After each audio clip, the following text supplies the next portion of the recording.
Aksi arogan sopir Pajero tusuk sopir dan kondektur Damri di Lampung, bermula serobot antrian SPBU. Sopir dan kondektur bus di Lampung mengalami peristiwa mengenaskan dari seorang pengemudi mobil Pajero. Akibat penganiayaan itu sopir dan kondektur mengalami luka lebam dan menerima 8 luka tusukan. Adapun peristiwa itu terjadi pada Minggu tanggal 9 Februari tahun 2025, sekitar pukul 16 waktu Indonesia Barat. Manajer usaha Damri Lampung Rianto Silitonga membenarkan peristiwa pemukulan dan penusukan yang dialami sopir dan kondektur.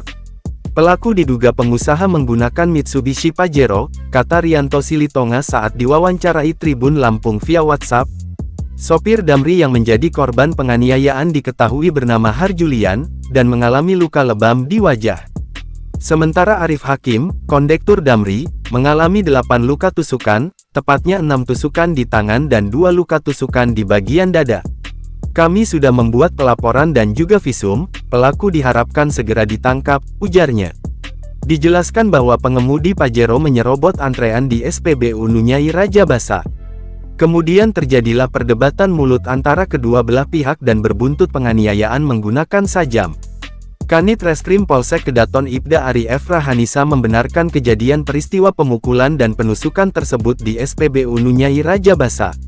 Polisi telah mengecek TKP dan saat ini masih menunggu hasil visum. Pelaku diduga merupakan warga Padang Ratu, Kabupaten Lampung Tengah.